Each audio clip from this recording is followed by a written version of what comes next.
2012년 9월 18일 영국 에버딘에서 동쪽으로 200km 떨어진 북해 한복판. 주위를 아무리 둘러봐도 육지라곤 그림자조차 없는 시커먼 망망대해에 거대한 배 한 척이 떠 있었으니 배의 이름은 비비 토파즈.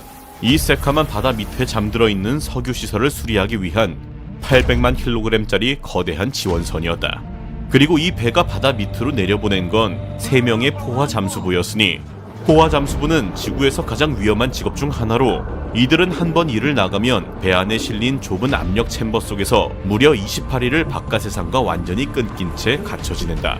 몸을 수십 100m의 어마어마한 압력에 미리 맞춰놓기 위함. 그렇게 몸을 맞춰놓은 뒤에는 매일 다이빙벨이라 불리는 잠수 캡슐을 타고 컴컴한 해저로 출근을 한다. 문제는 이 깊이에선 숨 쉴 공기도 정상적인 체온도 자연적으로 몸에서 만들 수가 없다는 것.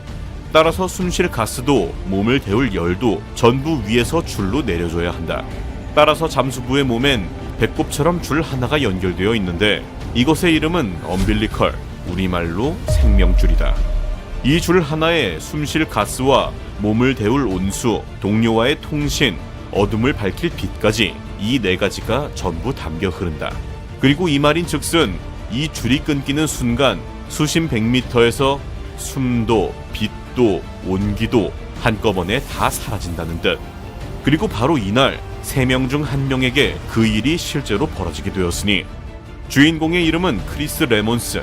그는 10년 경력의 베테랑 잠수부였고 그날도 여느 때처럼 동료 데이브와 함께 해저로 내려가 석유시설을 수리하고 있었다. 그리고 이 평범한 하루는 몇 분 뒤 과학으로도 설명 못할 최악의 사건으로 바뀌게 되는데 수심 100m 캄캄한 해저 바닥. 크리스와 데이브는 거대한 철제 시설에 바짝 매달려 작업에 집중하고 있다. 그때 저 위쪽 바다에선 폭풍이 몰아치고 있었으니 시속 65km가 넘는 강풍에 4m 높이의 파도까지. 하지만 DP 장치를 갖춘 배는 파도에 한 발짝도 밀려나지 않고 꿋꿋이 자리를 지키고 있었다. DP라 불리는 배 밑에 달린 프로펠러들이 컴퓨터의 계산에 맞춰 밀려오는 파도를 실시간으로 밀어내며 배를 바다 위 딱 한 점에 붙잡아두는 자동 위치 유지 장치. 즉, 이 DP, 이 컴퓨터 하나가 배 안의 모든 생명을 지키는 닷 역할을 하고 있었던 셈인데 그러나 작업이 20분쯤 경과하였을 때 바로 그 컴퓨터가 갑자기 다운되고 만다. 배를 붙잡고 있던 유일한 힘이 한순간에 풀려나면서 8,000톤짜리 배는 그대로 거센 파도에 떠밀리기 시작한 것이었는데 그런데 여기서 진짜 문제는 따로 있었으니 바로 그 배에 줄로 묶여있는 2사람, 크리스와 데이브의 생명줄이 표류하는 배를 따라 바다 저편으로 쭉쭉 끌려가기 시작한 것. 다이빙벨에 있던 동료의 다급한 외침이 헬멧 안으로 울려 퍼졌다. 당장 벨로 돌아와! 2사람은 생명줄을 손으로 움켜쥐고 배를 향해 필사적으로 몸을 당겼다. 데이브는 간신히 벨 근처까지 따라붙었지만 크리스는 달랐으니 그의 생명줄이 수리하던 철제 구조물 모서리에 턱 하고 걸려버린 것. 한쪽에선 8,000톤의 배가 줄을 잡아당기고 반대쪽 끝엔 그 줄에 묶인 사람 1명. 이건 애초에 승부가 될 수 없는 싸움이었다. 데이브는 크리스를 향해 손을 뻗었지만 그 손은 끝내 닿지 않았고 2사람은 칠흑 같은 물속에서 마지막으로 서로의 눈을 마주친다. 그리고 바로 다음 순간 데이브는 표류하는 배에 딸려가 심해 저편으로 사라져버렸으니 이제 수심 100m 바닥엔 크리스 단 1명만 덩그러니 남게 된다. 혼자 남은 크리스에게 가장 먼저 사라진 건 바로 동료들의 목소리. 배가 멀어지며 통신선이 먼저 끊어진 것. 이제 그 누구와도 말을 주고받을 수 없게 되었으니 게다가 숨쉴 가스는 점점 가늘어지기 시작한다. 배가 줄을 끌어당기면서 가스 호스가 한개까지 쭉 늘어난 것. 크리스는 1초의 망설임도 없이 등 뒤에 메고 있던 비상산소통의 밸브를 여는데 이것은 포화 잠수부가 정말 목숨이 걸렸을 때만 여는 최후의 예비가스. 이 가스로 버틸 수 있는 시간은 딱 5분. 그마저도 이 깊은 바다에선 숨 한 번에 어마어마한 양을 잡아먹기에 실제로는 그보다도 짧았다. 그리고 바로 그때 생명줄이 산탄총이 터지는 소리와 함께 완전히 끊어지고 만다. 그 반동에 크리스의 몸은 시설 위에서 그대로 튕겨나가 몇 미터 아래 해저 바닥으로 곤두박질 친다. 그리고 이때부터 크리스의 세상은 완전히 바뀌었으니 통신 끊김, 온수 끊김, 빛 꺼짐. 남은 건 수심 100m의 완벽한 어둠과 등 뒤에 매달린 5분짜리 숨. 그게 전부였다. 칠흑 같은 해저 바닥에서 크리스는 완전한 패닉에 빠졌다. 앞은 1cm도 보이지 않았고 몸을 데워주던 온수가 끊기자 얼음장 같은 부캐의 물이 잠수복 안으로 사정없이 파고들었으니 살을 바늘로 찌르는 듯한 추위. 크리스는 남은 힘을 쥐어짜 방금 자신이 떨어진 철제 시설을 손으로 더듬어 찾아냈고 5m 높이의 그 위로 간신히 기어오른다. 배가 자신을 찾으러 온다면 조금이라도 높은 곳에 있는 게 낫다는 본능적인 판단. 어둠 속에서 배의 불빛을 찾아 사방을 둘러보는데 하지만 보이는 건 아무것도 없었다. 배는 이미 저 멀리 떠내려갔고 이 넓은 바다에서 자신을 다시 찾아낼 확률은 사실상 0에 가까운 상태. 이 순간 크리스는 자신이 여기서 곧 죽는다는 걸 직감한다. 그러나 역설적으로 바로 이 포기가 크리스를 살리기 시작했으니 죽음을 받아들이자 미친 듯이 날뛰던 숨이 거짓말처럼 차분해졌고 호흡이 느려지자 5분이면 바닥날 가스가 조금씩 수명을 늘려갔다. 여기에 인간이 계산하지 못한 과학이 하나 더 겹쳐지게 되었으니 포와 잠수부가 마시는 가스는 우리가 아는 그냥 산소가 아닌 헬륨을 섞은 특수가스 헬리옥스. 이 헬륨이라는 놈은 몸의 열을 무섭게 빼앗아간다. 가뜩이나 차가운 부캐물에 헬륨까지 겹치자 크리스의 체온은 무려 27도까지 곤두박질 쳤다. 정상 체온보다 10도나 낮은 수치. 원래대로라면 저체온증만으로도 죽었어야 할 상황. 그런데 몸이 얼어붙자 세포가 써대는 산소의 양도 함께 뚝 떨어졌으니 말하자면 차갑게 식은 몸이 역설적으로 산소를 아껴준 것이다. 그렇게 5분이면 끝났어야 할 숨으로 크리스는 10분, 20분을 버텨냈고 비상가스가 완전히 바닥난 뒤에도 한동안 의식의 끈을 가까스로 붙잡고 있었다. 그러다 마침내 크리스의 의식은 캄캄한 심해 속으로 천천히 가라앉는다. 한편 바로 그 무렵 수면 위 배 안에서는 다운됐던 DP 컴퓨터가 가까스로 다시 깨어나고 있었으니 컴퓨터를 되살린 선원들은 배를 미친 듯이 원래 위치로 되돌렸다. 그리고 무인 로봇 ROV를 크리스가 있던 자리로 서둘러 내려보내는데 그러나 카메라에 잡힌 건 시설 위에 쓰러진 크리스의 모습. 이미 너무 늦었다. 생명줄이 끊긴 지는 30분이 지난 시점이었으니 결국 동료 데이브가 시신을 수습하기 위해 다시 물속으로 내려간다. 그렇게 데이브는 끊어진 크리스의 생명줄을 로프처럼 움켜쥐고 축 늘어진 그의 몸을 자기 쪽으로 끌어당기기 시작한다. 그렇게 크리스를 다이빙벨 안으로 끌어올렸고 벨 안에서 기다리던 동료가 크리스의 헬멧을 벗기자 차갑게 식어버린 크리스의 얼굴이 드러난다. 그러나 그대로 크리스를 포기할 수 없던 동료는 처절하게 인공호흡을 계속하는데 한 번, 두 번, 그리고 그때 새파랗던 크리스가 컥하고 숨을 들이켠다. 모두가 죽었다고 확신했던 남자가 정확히 30분 만에 다시 살아 돌아온 것. 숨을 되찾은 크리스는 곧 의식을 차렸고 의료진은 그의 몸을 머리부터 발끝까지 샅샅이 검사했다. 30분 동안 산소가 끊겼던 사람이니 당연히 어딘가는 망가졌을 거라 생각했는데 결과는 뇌 정상, 심장 정상, 모든 수치가 완벽하게 정상이었다. 산소 없이 30분을 버틴 사람에게 뇌 손상이 단 하나도 없었던 것. 그리고 크리스는 사고 한 달 만에 바로 그 부캐 같은 자리로 다시 잠수를 내려갔다. 그렇다면 그는 대체 어떻게 살아남았을까? 가장 유력한 추측은 두 가지. 하나는 헬리옥스 덕분에 몸이 산소로 잔뜩 포화돼 있었다는 것. 또 하나는 체온이 27도까지 떨어지면서 몸이 산소를 거의 쓰지 않는 동면에 가까운 상태로 들어갔다는 것. 이 둘이 기적처럼 딱 겹쳐 인간이 버틸 수 없는 30분을 버텨냈다는 거다. 이 믿기 힘든 실화는 후에 다큐멘터리와 영화로도 만들어졌으니 제목은 라스트 브레스, 마지막 숨이라는 뜻이다. 죽음의 문턱에서 돌아온 남자 크리스. 하지만 깊은 심해가 크리스처럼 모든 사람에게 생명을 돌려준 건 아니었으니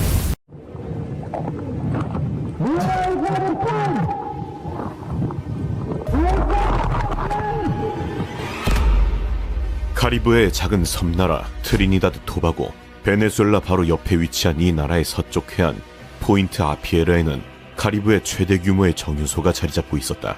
이 정유소에는 바다 밑으로 길게 뻗어나간 하나의 송유관이 있었으니 길이 366m에 지름 76cm, 수심 18m 해저에 가라앉아 있는 해저 파이프라인. 1970년대에 설치된 이 오래된 파이프는 곳곳에서 기름이 새기 시작했고 파이프를 소유한 국영석유회사 파리아는 보수 작업을 의뢰하게 된다. 계약을 따는 회사는 LMCS라는 해양 전문 작업업체로 이 회사의 대표 카짐 알리 시니어는 자신의 아들 카짐 알리 주니어를 포함한 5명의 베테랑 다이버를 현장에 투입시킨다. 이 5명의 남자들은 수천 번 바닷속에 들어갔다 나온 프로 중의 프로였기에 이번 보수 작업 역시 성공적으로 진행되었고, 그렇게 6개월간 진행된 보수 작업에 마지막 날만을 남겨두고 있었다. 그러나 마지막 날인 2022년 2월 25일 결국 일이 터지고 말았으니, 이 송유관은 원래 원유가 흐르던 파이프라인이었다. 보수 작업을 위해 3주 전인 2월 4일 내부의 원유를 모두 빼낸 상태였는데, 문제는 바로 여기서 시작되었던 것. 원유를 빼내면서 파이프 내부의 진공에 가까운 저압 상태가 만들어졌고, 반면 다이버들이 작업하는 잠수 작업실은 약 1.5배 높은 고압이 유지되고 있었던 것. 즉, 고압의 작업실과 저압의 파이프 사이에 거대한 압력 차이가 잠들어 있었던 것이다. 이것을 전문 용어로 델타 P라고 부르는데, 쉽게 설명하면 욕조에 물을 가득 채운 뒤 배수구 마개를 뽑으면 물이 빨려 내려가듯 고압 쪽에서 저압 쪽으로 공기가 빨려 들어가는 현상을 말한다. 그리고 파이프 입구에는 이 두 공간을 분리하는 고무 플러그 마개가 단단히 박혀 있었는데, 이 마개만 건드리지 않으면 압력 차이는 영원히 잠들어 있을 터였다. 그러나 다이버들은 이 위험에 대해 교육받은 적이 없었고, 당일 아침 안전회의에서도 델타 P는 단 한 번도 언급되지 않았다. 그렇게 오후 2시 45분 5명 중 1명이 그 플러그의 공기를 빼기 시작하였고, 그렇게 플러그 마개를 뽑는 순간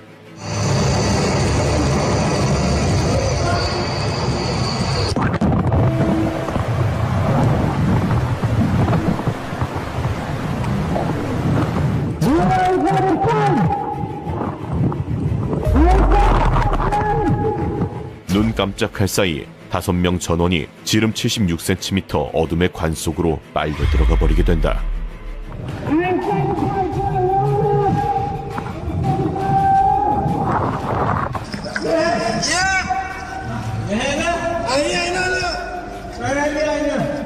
다섯 명의 다이버는 파이프 입구에서 약 216m 떨어진 지점까지 한꺼번에 빨려 들어갔는데, 76cm 파이프 안에서는 몸을 돌리는 것조차 불가능했고, 고개를 드는 것도 팔을 마음대로 뻗는 것도 할 수 없는 그야말로 관 속에 산채로 갇히게 된 셈. 게다가 전원이 심각한 부상을 입은 상태였다.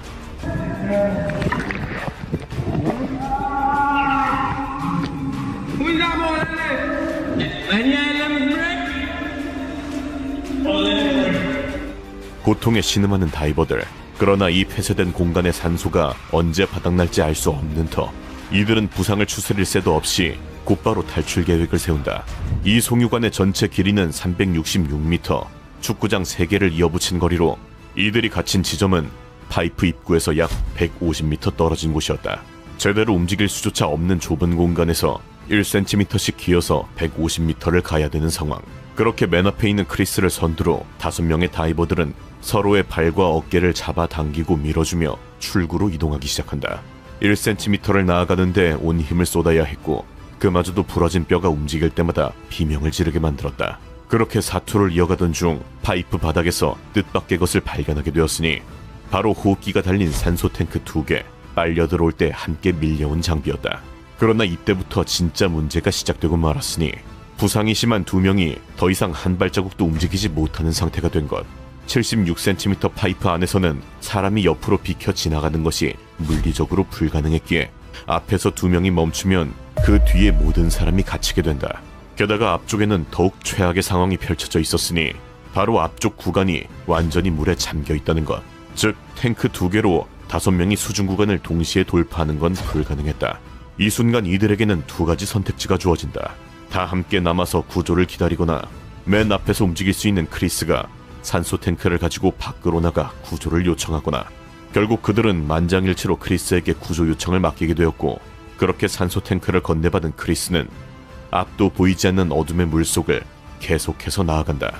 그러나 곧 다시 한번 최악의 상황이 이어졌으니, 바로 탱크의 산소가 완전히 바닥난 것이다. 호흡기에서 더 이상 공기가 나오지 않았고, 폐가 수축하며 패닉이 밀려왔다. 이대로 끝인가 싶던 찰나, 앞으로 밀고 있던 빈 탱크가 무언가에 부딪혔다. 손으로 더듬어 보니 그것은 또 다른 산소 탱크. 이 파이프 안에는 빨려 들어올 때 함께 밀려온 탱크들이 곳곳에 흩어져 있다는 것이다. 그렇게 하나의 탱크가 바닥나면 다음 탱크를 찾아 사용하며 1cm 1cm 앞으로 나아갔고, 10분이 지난 건지 1시간이 지난 건지 알 수 없는 수시간이 흐른 시간, 크리스토퍼의 손에 무언가 다른 감촉이 닿기 시작했으니 바로 파이프가 수직으로 꺾이는 구간에 도달한 것이다. 그러나 여기서 끝이 아니었으니 수직관 안에는 바닷물이 차 있었고 위로 올라가려 해도 미끄러운 벽면에 손이 걸리질 않는다. 다리는 쓸 수 없고 한쪽 팔은 부러져 있고 물속에서 허우적거리던 그때 수직관 안에 체인 하나가 매달려 있는 것을 발견. 크리스토퍼는 부러진 팔로 그 체인을 움켜잡았고 입는 힘을 다해 매달린 채 파이프 벽을 미친 듯이 두드리기 시작한다. 그로부터 1시간 뒤 오후 4시 45분 구조 다이버 2명이 수직관 안으로 내려갔을 때 체인에 매달려 있는 크리스토퍼를 발견하게 된다. 끌어올려진 크리스토퍼는 온몸이 검은 기름에 뒤덮인 상태였고 수면 위로 올라오자마자 미친 듯이 소리 지르기 시작한다. 안에 4명이 더 살아있어요. 지금 당장 구하러 가야 돼요.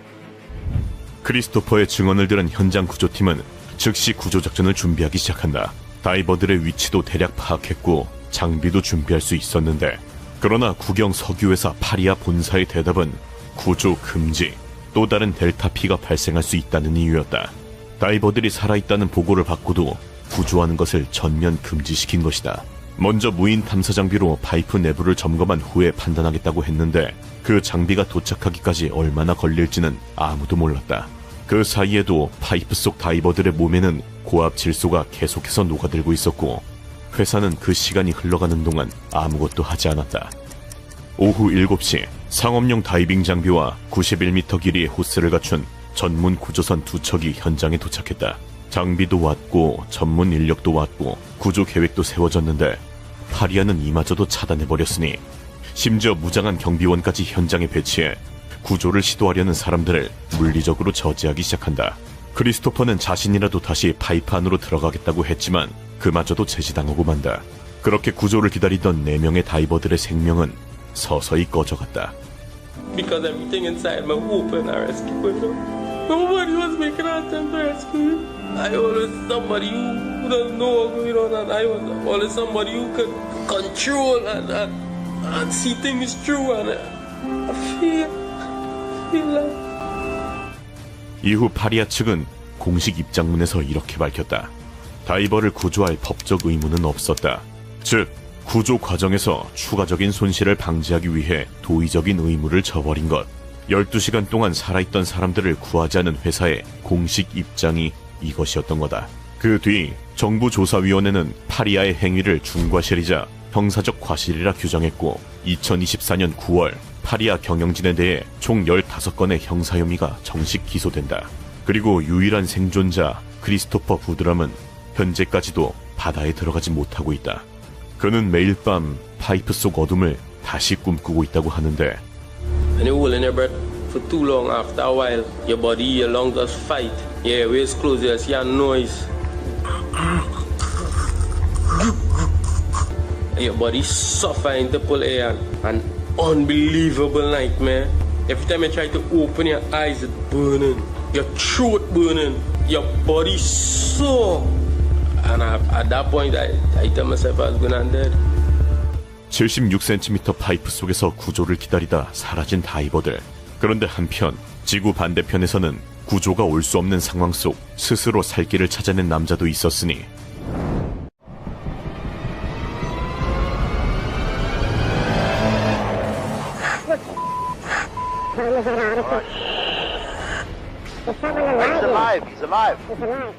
물속에서 갑자기 튀어나오는 사람의 손, 그리고 그 손의 주인이 모습을 드러낸다. 2013년 5월 26일 새벽 5시 아프리카 대륙 나이지리아 해안에서 32km 떨어진 대서양 한가운데 예인선 제스코 4호는 쉐브론 석유 플랫폼에서 초대형 유조선을 끌어내는 작업 중이었다.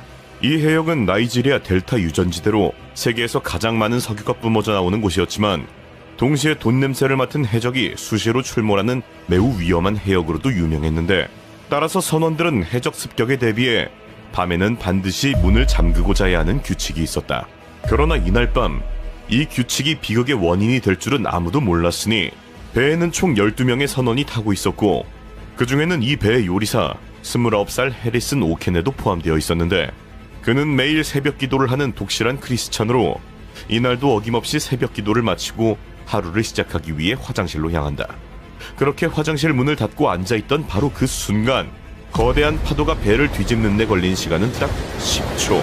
해리스는 화장실 벽면에 내동댕이 쳐졌고 뒤집힌 배에서는 물이 사방에서 쏟아져 들어오기 시작한다. 그렇게 뒤집힌 배는 순식간에 바닷속으로 가라앉기 시작. 10m, 20m, 30m, 그리고 결국 배는 해저 바닥에 가라앉았고 그 순간 모든 것이 멈추게 된다. 남은 건 물이 출렁이는 소리와 자신의 심장 박동 소리 딱 두 가지뿐. 그리고 이때부터 본격적인 지옥이 시작되었으니 간신히 화장실 문을 연 남자는 복도에서 끔찍한 광경을 목격하게 되었으니 바로 동료 선원들이 검은 물살에 빨려 들어가고 있었던 것. 그렇게 어둠 속으로 한 명씩 사라져버렸다. 게다가 객실 문을 잠그고 잤던 선원들 역시 잠긴 방 안에서 쏟아지는 물을 피하지 못한 채 익사. 결국 화장실을 이용하던 해리슨을 제외한 모든 선원들은 순식간에 사망하게 된다. 반면 홀로 남아 장교 선실에 간신히 도달한 해리슨은 이곳에서 기적을 마주하게 되었으니 배가 뒤집히면서 원래 바닥이었던 곳이 천장이 되었고 그 위쪽에 약 1.2m 높이의 좁은 공간에 공기가 그대로 갇혀 에어포켓이 생성되게 된 것. 그러나 문제는 이 에어포켓이 영원하지 않다는 것이었으니 해리슨이 숨을 쉴 때마다 산소는 줄어들고 이산화탄소는 늘어나기에 시간이 지날수록 공기는 탁해질 것이고 결국 이 작은 공간이 무덤이 될 수도 있다는 것. 게다가 밖은 무려 30m 깊이의 대서양 한가운데 배가 침몰했다는 걸 세상에 알게 되더라도 이 안에 살아있는 사람이 있다고 생각할 확률은 없을 터. 즉 구조대가 올 확률은 없다. 문을 열고 나가면 순식간에 즉사할 것이고 에어포켓 안에 있으면 천천히 질식할 것이고 그야말로 죽음은 피할 수 없는 운명처럼 보였는데 대서양 해저 수심 30m 바닥에 가라앉은 배. 하필 화장실에 있던 해리스는 팬티 한 장 차림이었다. 수심 30m의 바닷물 온도는 손끝 발끝의 감각을 앗아갈 정도로 차가웠고 이대로는 저체온증이 먼저 시작될 터 해리스는 무엇이든 걸쳐야겠다는 생각에 주변을 더듬었는데 마침 구명조끼 하나가 걸려 있었고 그 안에서 작은 손전등 2개를 발견한다. 그렇게 시커먼 어둠 속에서 불을 켜는 순간 뒤집힌 선실의 기괴한 풍경. 가구는 거꾸로 매달려 있었고 온갖 잔해와 기름이 수면 위를 떠다니고 있다. 해리스는 침대 매트리스 2개를 물 위에 겹쳐 쌓았는데 이 위에 올라가 몸이라도 물 밖으로 빼내야 했기 때문이었으니 그리고는 배터리를 아끼기 위해 다시 손전등을 껐고 그렇게 칠흑 같은 어둠이 시작되었는데 그때 어둠 속에서 들려오는 기괴한 소리들. 무언가가 크고 단단한 것을 뜯어먹는 소리였다. 심지어 한두 마리가 아니었다. 잡아먹은 것의 정체는 알 수 없었지만 잡아먹힌 것이 동료들의 시체라는 건 의심의 여지가 없었다. 그렇게 쩝쩝거리며 무언가를 씹는 소리와 간간히 쿵 하고 배 외벽에 무언가 부딪히는 소리, 그리고 완전한 침묵이 번갈아 반복되는 지옥이 시작되었고 그는 어둠 속에서 기도를 올렸으니 하나님이여 주의 이름으로 나를 구원하소서. 이것만이 이 어둠 속에서 미치지 않고 정신을 붙잡는 유일한 방법이었다. 그렇게 몇 시간이 지나 모든 것이 잠잠해졌을 무렵 그는 다시 한번 참혹한 현실을 마주하게 되었으니 깊은 바닷속에서 남은 식량은 콜라 한 캔뿐. 선실 어딘가에 굴러다니던 이 캔 하나가 고립된 바닷속에서는 그의 생명수가 된 것인데 한 모금 그리고 또 한 모금 혀끝에 닿는 미지근한 탄산의 맛이 자신이 아직 살아있다는 걸 확인시켜 주었다. 그렇게 콜라는 순식간에 바닥나 버렸고 결국 해리스는 인간이 무리 없이 버틸 수 있는 한계 72시간까지 도달하고 만다. 시간이 지날수록 상황은 악화되기만 했으니 에어포켓은 점차 이산화탄소로 가득 차 숨을 쉴 때마다 공기가 탁해지는 게 느껴졌고 피부는 바닷물에 불어 한 겹씩 벗겨지기 시작. 몸은 저체온증으로 떨림이 멈추지 않았다. 그렇게 점점 흐려져가는 의식 속에서 해리스는 죽음을 받아들이기 시작하는데 그때 어디선가 금속을 두드리는 소리가 들려온다. 침몰 72시간째 남아프리카 공화국의 전문 구조 다이버 팀이 침몰선에 도착한다. 이들의 임무는 생존자 수색이 아닌 시체 수습. 제스콘 4호 선원 12명 전원 사망이라고 판단한 다이버들은 차가운 물속을 헤쳐나가며 선원 10명의 시체를 하나씩 수습한다. 그리고 이때 해리스는 금속이 부딪히는 소리를 듣게 되었으니 다이버들이 시체 수습 과정에서 나는 소리였다. 해리스는 수도꼭지를 있는 힘을 다해 뜯어냈고 벽을 미친 듯이 두드리기 시작한다. 그리고 얼마 뒤 다이버 한 명이 장교 선실 안으로 들어왔는데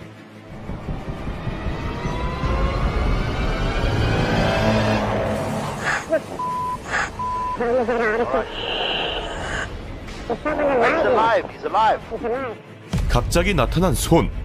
그렇게 말도 안 되는 상황 속에서 기적의 기적이 일어나게 된다. 그런데 여기서 진짜 문제는 72시간 동안 수심 30m에 있었던 해리슨의 몸속에는 치명적인 양의 질소가 녹아들어 있었다. 만약 이 상태로 바로 수면 위로 끌어올리면 혈관 속 질소가 거품처럼 팽창하면서 감압병이 발생해 그 자리에서 사망하게 되는 것인데, 즉 구조됐는데 올라갈 수 없는 상황이 된 것이다.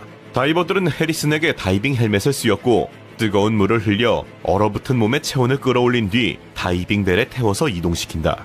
그 후 감압 챔버 안에서 기압을 서서히 낮추는 기압 적응을 하며 다시 3일을 더 버티게 된다. 침몰선에서 72시간, 감압 챔버에서 72시간, 합쳐서 총 6일 만에 해리슨 오킨에는 드디어 태양 아래에 서게 된다. 의료진이 전신을 검사했는데 결과는 체온 정상, 혈압 정상, 심장 정상, 모든 수치가 완벽하게 정상이었다. 그러나 해리슨의 신체와 달리 정신은 완전히 무너져버린 상태.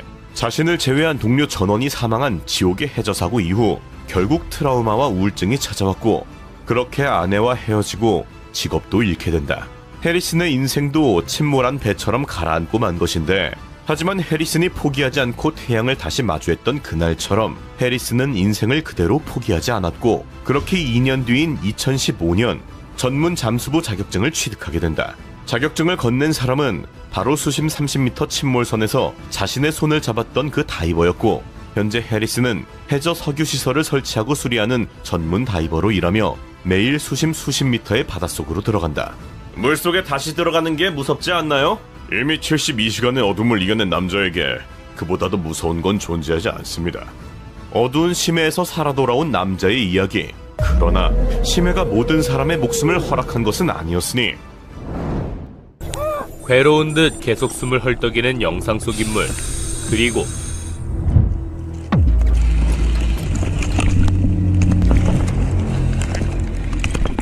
괴생명체의 공격과 함께 영상은 끊어진다.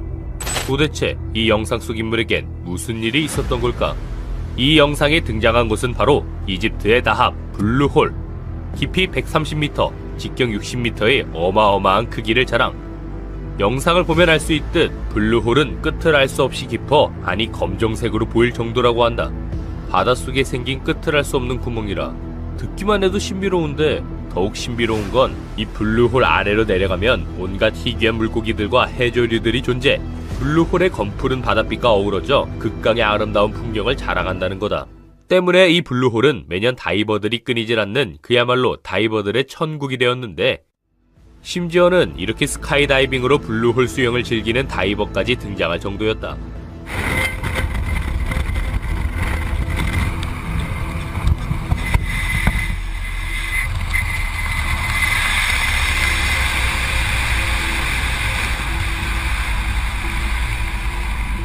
보기만 해도 시원하고 아찔해 보이는데, 22살의 젊은 다이버였던 유리 립스키도 이 소문을 들었고 2000년 4월 직접 블루홀 탐사에 나서기로 한다.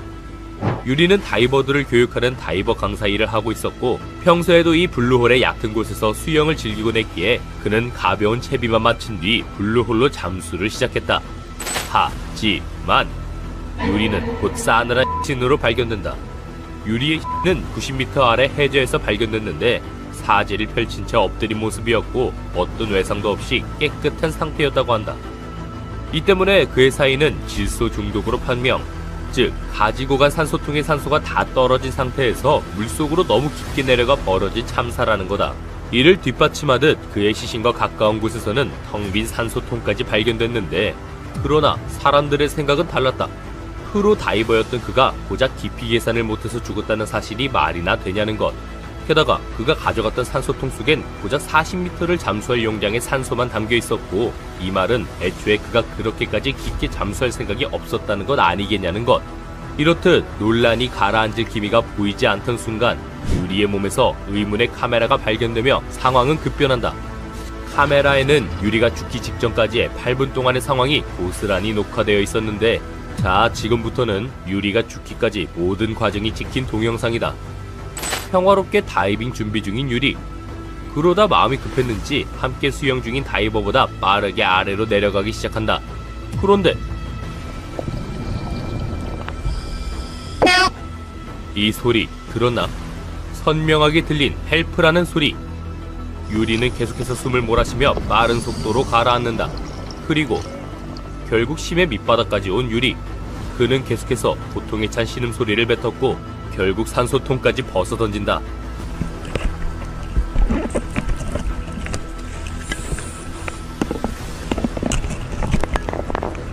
산소통을 벗자 더욱 괴로워하며 몸부림치는 유리. 하지만 그때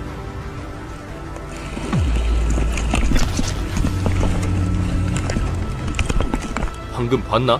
심해까지 가라앉은 유리를 향해 빠르게 다가오는 이상한 생명체.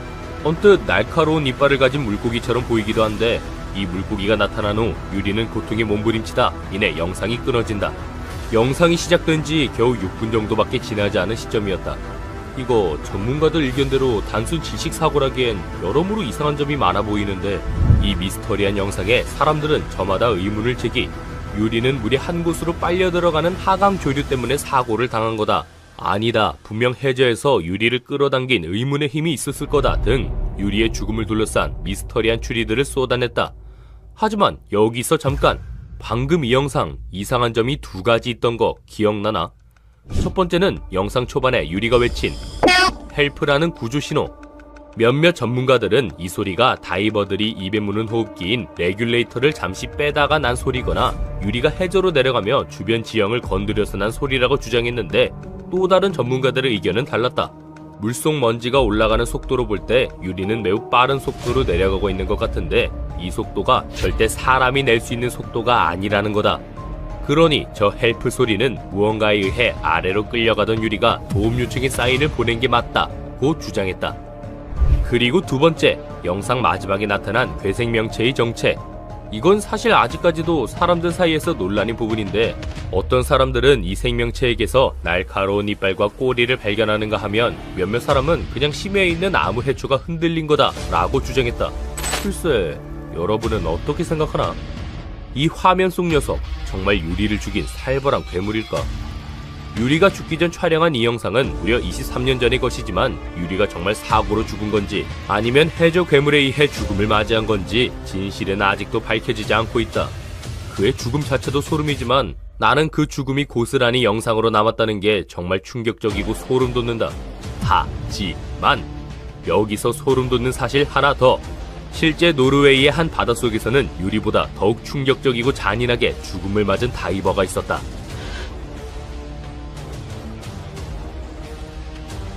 1983년 노르웨이.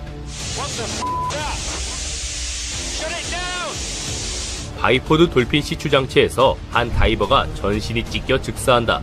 이 바이포드 돌핀 시추 장치는 노르웨이 북해에 설치되어 있는 장치로 석유나 천연가스를 캐내는 용도로 사용한다.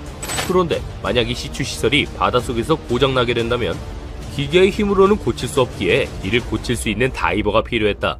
때문에 다이버들은 항시 지상 위에서 대기 중이었는데 하지만 알다시피 심해는 압력이 어마무시하기 때문에 다이버가 심해 잠수 작업을 하기 위해서는 해저에 설치된 고압산소 방인 감압 챔버에서 미리 압력 적응 훈련을 해야 한다. 이런 식으로 말이다.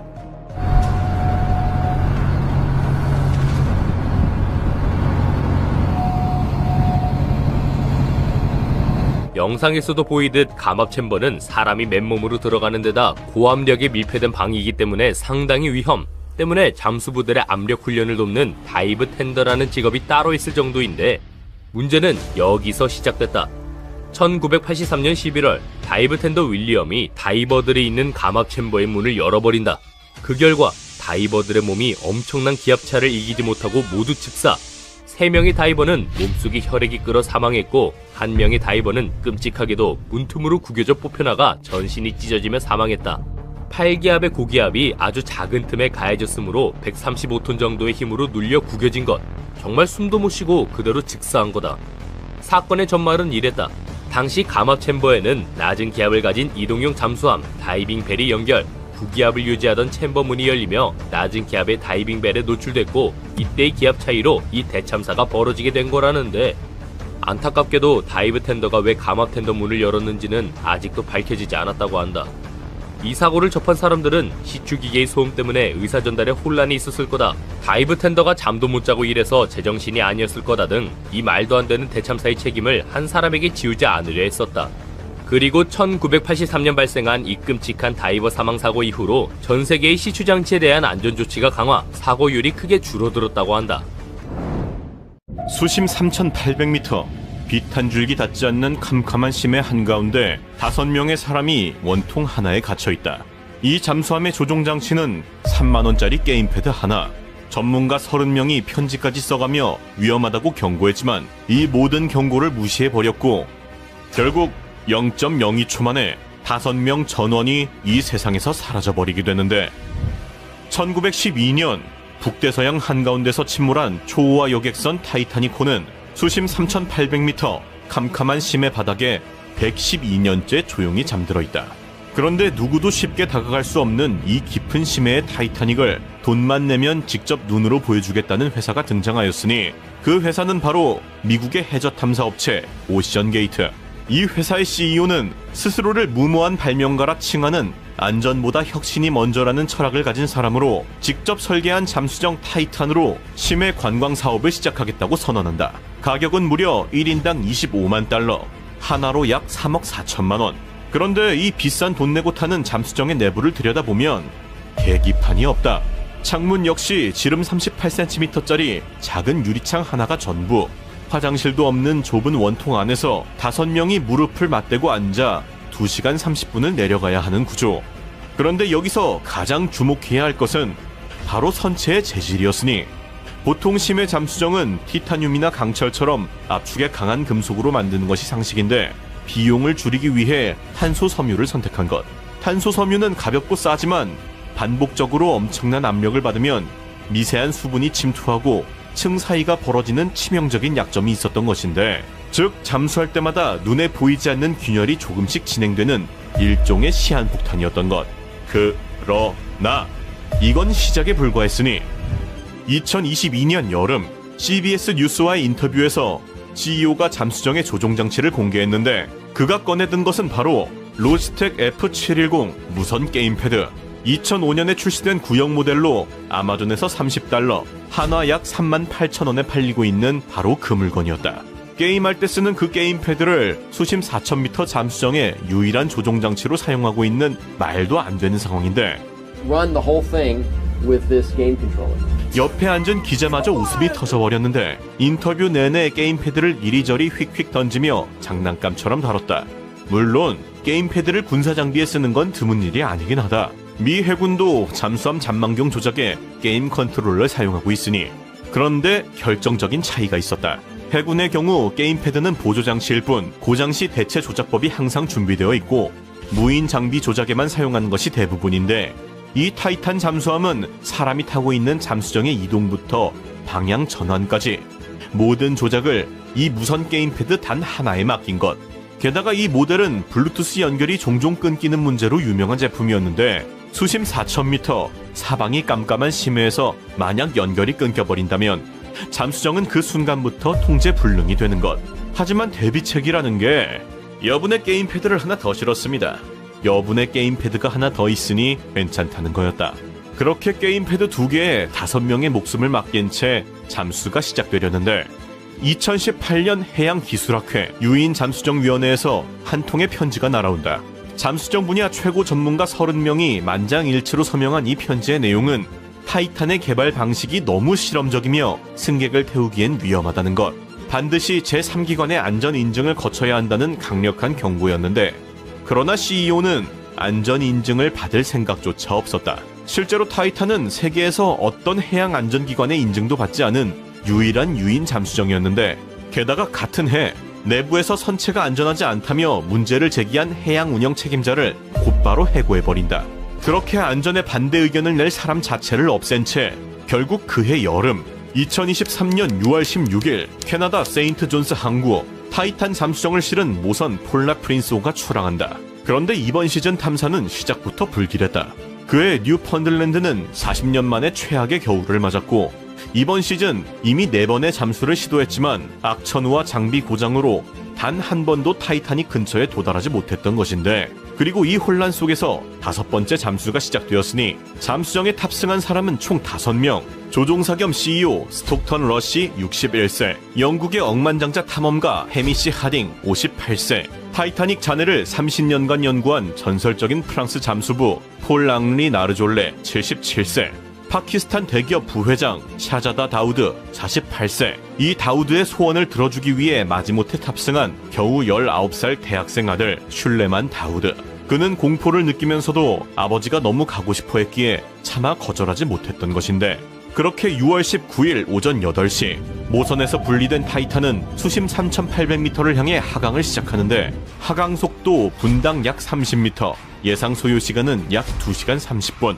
잠수함의 연락 수단은 음성 통화가 아닌 문자 메시지. 원래는 음성 통신이 기본이었으나 비용 절감을 위해 문자 기반으로 바꿔버린 것인데, 그것도 15초에 한 번씩만 보낼 수 있는 초라한 통신 시스템이었다. 즉, 위급 상황이 발생해도 긴급하게 도움을 요청할 수가 없다는 뜻. 그렇게 잠수 시작 후 1시간 45분, 모선과의 문자 교신이 갑자기 끊기더니, 그리고 그것이 타이탄 잠수정의 마지막 교신이 되어버린다. 같은 날 오전 11시 4분, 미 해군의 수중 음향 탐지 시스템이 뇌파와 일치하는 음향 신호를 포착하는데, 그러나 오션게이트는 어떤 정보기관에도 잠수 계획을 알리지 않았기 때문에 이 신호가 무엇인지 아무도 몰랐고, 잠수정이 예정 시간에 떠오르지 않자 그제서야 당국의 심고가 접수. 미국 해안경비대, 캐나다 해군, 프랑스 해군, 영국까지 수십 대의 항공기와 선박이 대서양에 투입된다. 잠수정에 실린 산소는 96시간. 매 시간이 지날수록 산소 잔량이 줄어들고 기적의 가능성도 함께 줄어들기에 전 세계 수억 명이 이 잠수정의 생존 여부를 숨죽여 지켜보게 된다. 좁디 좁은 원통형 내부, 창문 하나, 게임패드 하나, 태블릿 하나. 이것이 수심 3,800m에서 5명의 목숨을 지키는 전부였다. 그렇게 시간은 흘러 6월 22일, 원격 조종 로봇이 타이타닉 뱃머리에서 약 500m 떨어진 해저에서 마침내 잠수정을 발견하는데, 결과는 5명 전원 사망, 수심 3,800m의 수압 약 380기압, 즉 손바닥 크기의 약 390kg의 무게가 사방에서 동시에 누르는 것으로 잠수정은 딱 0.02초 만에 부서졌다. 인간이 위험을 인지하는 데 걸리는 시간은 약 0.15초. 파괴는 그보다 7배 이상 빠르게 일어났으니 무슨 일이 일어났는지 느끼기도 전에 모든 것이 끝나버린 것. 고통을 느낄 시간조차 없었다는 것이 그나마 유일한 위안이라면 위안이었다. 3억 4천만 원이라는 돈을 내고도 안전 인증조차 없는 잠수정에 타야 했던 사람들. 사고 직후 오션 게이트는 모든 탐사를 중단, 사실상 문을 닫게 되었고 60년간 단 한 명의 사망자도 없었던 유인 심해 탐사 역사에 최초이자 최악의 탐사로 기록되게 된다. 바깥의 압력에 찌그러져 죽은 사고, 타이탄 잠수정. 그런데 이것과 정반대로 바깥이 아닌 몸 안의 압력이 폭발하여 온몸이 찢겨 죽은 다이버도 존재하였으니 1983년 11월 5일 새벽 4시 노르웨이 북해 한가운데 바이포드 돌핀이라는 거대한 시추장치 위에서 4명의 잠수부와 2명의 보조요원이 일하고 있었다. 이들의 직업은 포화 잠수부, 심해에서 석유 시추 장비를 수리하는 세상에서 가장 위험한 직업 중 하나로 수심 90m 아래 캄캄한 바닷속에서 하루에 몇 시간씩 작업을 하는 사람들이었다. 월급은 한 달에 무려 4천만 원 이상이지만 대신 한 번 들어가면 28일 동안 좁디 좁은 감압실 안에서 먹고 자고 생활해야 했는데, 헬륨과 산소를 섞은 특수기체를 호흡하기 때문에 목소리가 도널드 덕처럼 변해버리는 것은 기본이었고, 좁은 원통 안에서 동료와 무릎을 맞대고 며칠씩 갇혀 지내야 하는 극한의 환경이었다. 그런데 이런 심해에서 작업하려면 반드시 거쳐야 하는 과정이 있었으니 바로 몸 안의 압력을 바다 밑 수준까지 올려야 하는 것. 이 사람들의 몸속 기압은 9기압, 일반 대기압의 무려 9배로 지금 우리가 숨쉬고 있는 이 공기의 9배에 해당하는 압력이 온몸의 혈관 속에 가득 들어차 있는 상태인데, 내려올 때도 며칠에 걸쳐 천천히 몸속 기압을 올리고 해수면으로 올라갈 때는 몇 시간에 걸쳐 아주 천천히 내려야 하는 극도로 민감한 과정인데, 만약 이 과정에서 뭔가 잘못되면 피가 끓는다. 비유가 아닌 진짜로 끓는 것으로 탄산음료 뚜껑을 갑자기 따면 거품이 솟아오르는 것처럼 혈액 속에 녹아있던 기체가 한순간에 기화하면서 온몸의 혈관 안에서 거품이 폭발하듯 일어나는 것으로, 그렇게 되면 심장이 멈추며 인간은 즉사한다. 이런 기압을 조절하는 감압실의 구조는 이랬다. 두 개의 감압실이 하나의 통로로 연결되어 있고 그 통로 끝에 다이빙벨이 붙어있는 구조. 잠수부들은 이 다이빙벨을 타고 심해로 내려갔다가 다시 올라오면 감압실로 이동해서 며칠에 걸쳐 몸속 기압을 천천히 낮추는 것. 이 모든 과정의 안전을 지키는 핵심이 바로 문 하나. 감압실과 통로 사이의 해치가 완전히 닫혀야만 다이빙벨을 분리할 수 있는 것인데, 그날 새벽 다이빙벨에서 잠수부 2명이 감압실로 돌아왔고 나머지 2명은 이미 다른 감압실에서 쉬고 있었다. 바깥에서는 보조요원 2명이 다이빙벨 분리 작업을 진행하고 있었는데, 그런데 이때 잠수부가 아직 해치를 닫지 않은 상태에서 보조요원이 다이빙벨의 고정 클램프를 풀어버린 것. 당시 바깥의 소통수단이 벽에 붙은 확성기 하나뿐이었고 시추장치의 굉음과 거센 파도 소리 때문에 안쪽 상황을 제대로 들을 수 없었다는 것. 게다가 당시는 새벽 4시, 어둠 속에서 지치고 졸린 상태로 작업하고 있었던 것인데 결과는 명확했다. 다이빙벨이 클램프에서 풀려나가는 순간 로켓처럼 튕겨져 나갔고 동시에 감압실의 구기압이 1기압으로 1초도 안 되는 시간에 한순간에 빠져나간다. 보통이라면 며칠에 걸쳐 아주 서서히 낮춰야 하는 과정이 1초 만에 일어나 버린 것. 그 결과는 3명의 잠수부는 그 자리에서 즉사.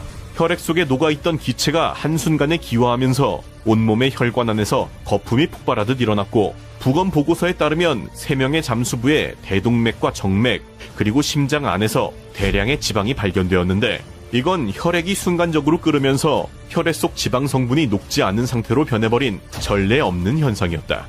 그런데 가장 끔찍한 것은 4번째 잠수부였으니 그는 해치를 닫으려고 문 바로 앞에 서 있었다.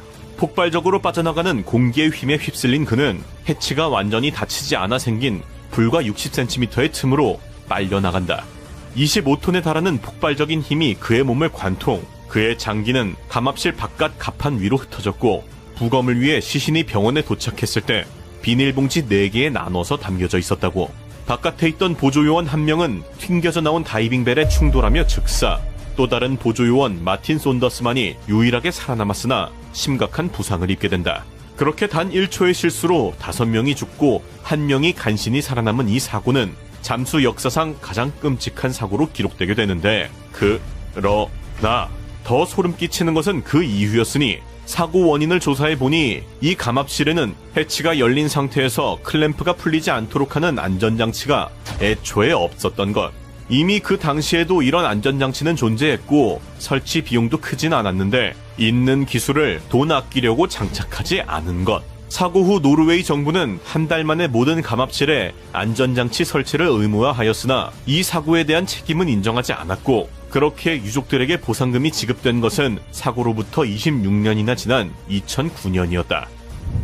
치매의 압력으로 목숨을 잃은 다른 시대의 다른 사람들. 그러나 인류가 아직 정복하지 못한 이 깊은 바닷속에서 인간을 위협하는 것은 단순 압력뿐만이 아니었으니,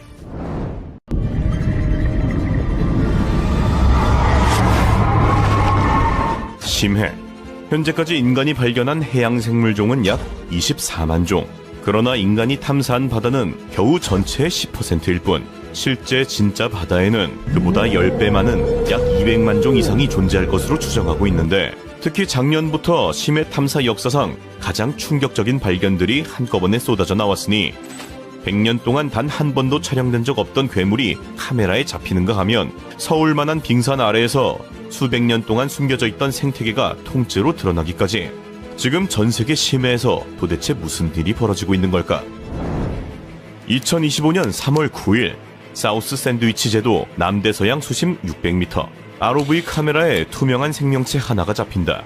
유리처럼 투명한 몸에 몸길이 약 30cm.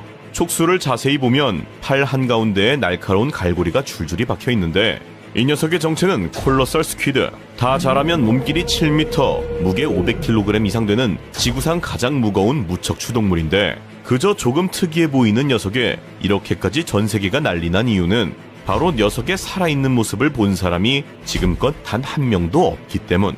녀석의 존재가 처음 세상에 알려지게 된 것은 약 100년 전인 1925년으로 향유골의 뱃속에서 녀석의 촉수 2개가 발견된 것을 시작으로 죽어서 해변에 떠밀려온 것, 이미 잡아먹혀 골의 뱃속에서 나온 것 등 모두 죽어서 발견된 것이 전부.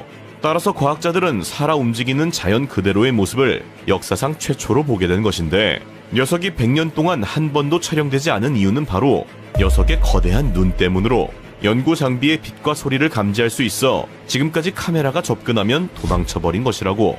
녀석은 아직 30cm짜리 새끼에 불과하지만 다자란 성체의 크기는 소방차 한 대로, 심지어 촉수에는 회전하는 갈고리가 달려있어 한 번 잡히면 절대 빠져나올 수 없다고. 그런데 사실 이보다 더 충격적인 새로운 발견은 2000년 2월 캘리포니아 몬터레이만 수심 2600m 수중 로봇 카메라에 기괴한 생명체 하나가 잡히게 된다. 투명한 몸, 머리 위에는 비정상적으로 거대한 후드와 꼬리 끝에는 손가락처럼 생긴 촉수가 주렁주렁 달려 있었는데, 과학자들은 녀석의 정체를 즉시 밝혀내려 했지만 그 누구도 정확히 파악하지 못하였는데, 그렇게 녀석의 이름 역시 미스터리 몰러스크로 지어지게 된다. 그로부터 20년, 이 녀석은 무려 카메라에 157번이나 잡혔지만 녀석의 정체만은 매번 끝내 밝혀지지 않았으니, 그 이유는 바로 지구상에 이런 생명체가 아예 없었기 때문, 즉 분류 자체가 불가능했던 것이다. 특히 녀석의 기괴한 사냥법이 더욱 주목을 받았는데, 거대한 후드를 활짝 펼쳐 마치 파리지옥처럼 먹이를 통째로 삼켜버리는 방식. 혀도 입도 없이 후드 뒤쪽에 있는 깔때기 모양의 구멍으로 빨아들인다.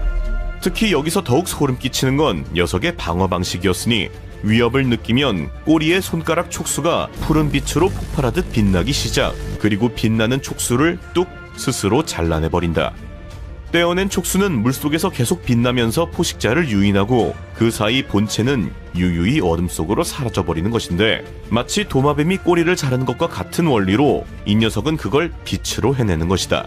그러던 2024년 20년간의 연구 끝에 녀석의 정체가 드디어 밝혀지게 되었으니, 그것은 바로 갠민숭 달팽이, 즉 바다 민달팽이였던 것이다. 그러나 딱 봐도 달팽이랑은 아예 매치가 안 되는 생김새답게 기존의 어떤 갠민숭 달팽이와도 유전적으로 일치하지 않았고, 결국 과학자들은 녀석을 아예 새로운 생명체로 교과서에 추가하게 된다.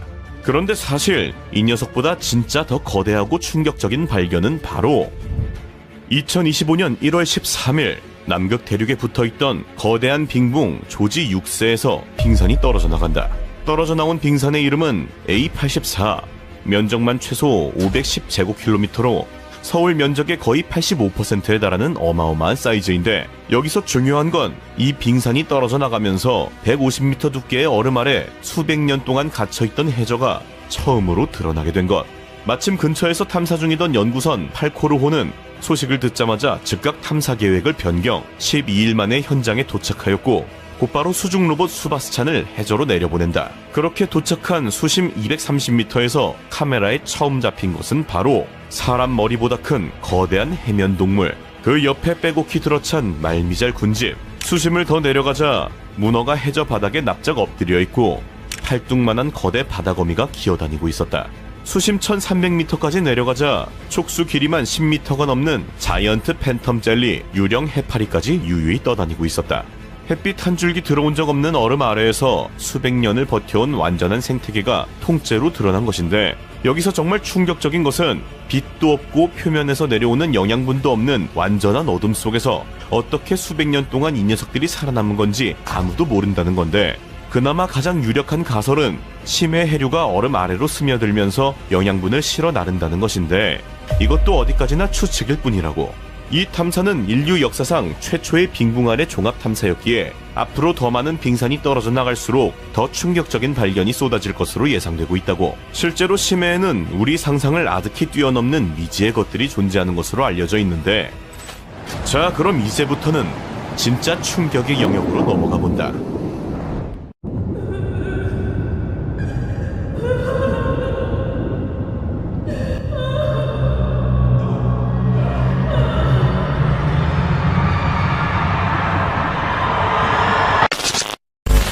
Scientists discover a new species lurking in the depths of the Southern Ocean.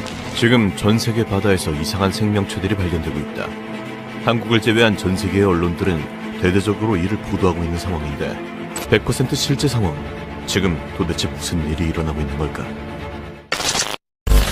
고래보다 큰 몸집, 흡사, 인간의 얼굴과 비슷한 믿을 수 없는 비주얼로 등장한 정체불명의 심해 괴생물체. 이를 마주한 잠수부는 꼼짝없이 얼음이 되었지만 이내 정신을 차리고 믿을 수 없는 이 순간을 카메라에 담으려는 순간 더 이상 시청 불가다.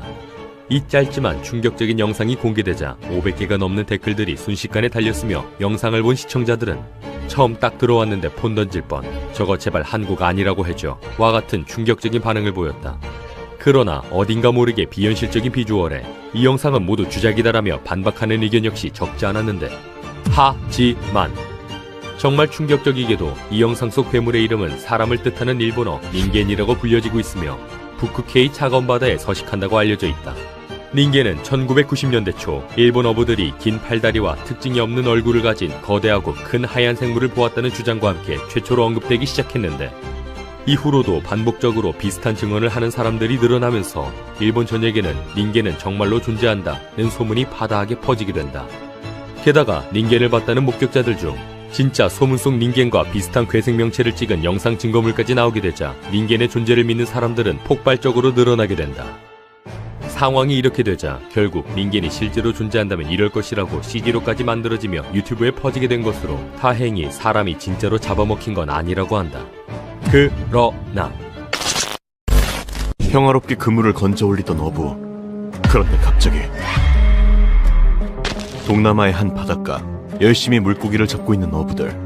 오늘도 호기롭게 그물을 건져 올려보는데 본능적으로 무언가가 잘못되었다는 것을 깨닫는다. 그물 안에 무언가 이상한 것이... 갑자기